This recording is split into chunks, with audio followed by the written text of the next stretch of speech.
Hello, good morning, or should I say, g'day. It's Easter Sunday here in the Philippines, and my thought goes to my thought of the day.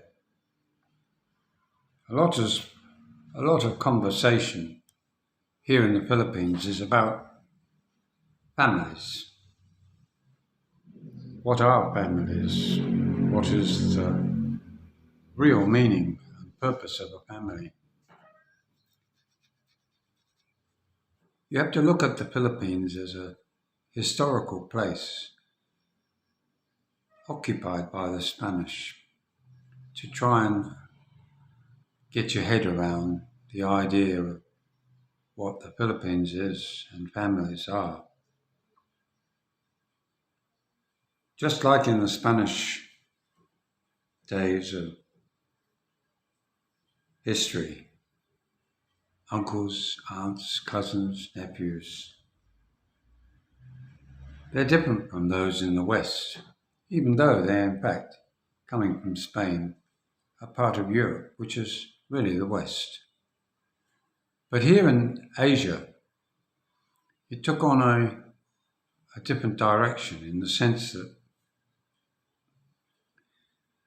the concept of a family as perceived by the West is that here in the Philippines, of course, is that somehow they're somebody that or groups of people that you have to marry into to become a part of the Philippine lifestyle. It's going to become a part of your life. That's not actually true because many families these days, decades and decades later, from their grandparents and their great grandparents, they're a different kind of Filipino. Yes, they have families, they have large families. You only have to look around. A lot of single mums with one, two, maybe even four children, but they're living on their own. But they often have a mother and a father somewhere, uncles, aunts, cousins, nieces. And those children that they have, you could call out of wedlock, become part of that family. We look at history, we look in where I came from, in England. The concept of family and marrying into different families was about becoming richer, becoming more affluent and more influential. Fathers would marry their daughters off to another business family to enlarge their own standing in the community. And what happened was that family then incorporated to become a bigger family and a stronger family. And I think to a degree that's what's happened here in the Philippines too. Only that it's just accumulated more poor people together as opposed to marrying in for money and wealth and status. That's not to say that there aren't Filipino families that have married well and enlarged their stock holdings. But when we come as foreigners here, we are told how the family is so integral in the everyday life of a Filipino, and that to take your Filipino away from what she knows as her family is maybe not wise, or even being called a little bit selfish. And I can understand that, but where I came from, in the Gillian, I see lots of families that have other members of their family that live in completely different regions to where they live. So the idea that all families live together in close proximity to each other is fast disappearing.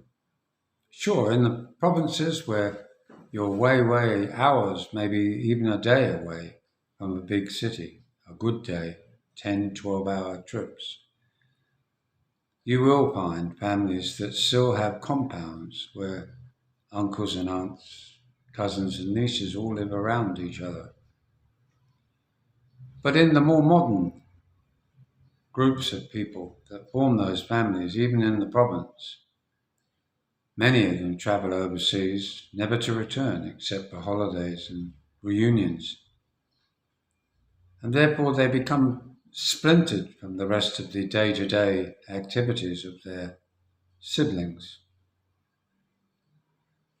Some that are talked about in many of the blogs by various numbers and groups of people here are foreigners. Talk of families becoming involved, controlling their daughters, maybe even causing trouble. And that's true with every family. Not all families get on. When there's a problem, you could say they all rally up to help each other, but that's again not true. They're happy to listen. They're happy to gloat. They're happy to give reasons as to why they can't help. Now you have to ask yourself, if that were the case, and I did say were the case, not is the case, what would you do? How would you deal with it? How would you think your wife would deal with it, your girlfriend, your partner, if she found that nobody was there to help her? Because here in the Philippines, that is quite common. It's easy to find families that have what they call the black sheep of the family, one that lives hundreds of kilometers away, maybe even 1,000 kilometers away. But does the family rally round and help them? Probably not. Because families these days are quite selfish. They were brought up together by the same selfless family members, the mother, the father, the grandfather and the grandmother. But each individual has had to survive and strive to stay above the waterline on their own quite often. And therefore, by doing that, they become stronger people. But not all people are strong. Some people fall by the wayside. Some people find it hard to get off the ground. So I think before we sit and judge other Filipino families, we need to stop and think, what can we do to help them? Do we allow all that type of stuff to remain there, simmering away, or do we try and bring the family together? Do we try and involve each other, the uncles, the aunts, the brothers and the sisters, and show them, I suppose, like Jesus Christ did? And that was to bring us as a group, a family, the community together. You only have to look at those that don't attend church, those that have no God-fearing in them, to realize how selfish some can be.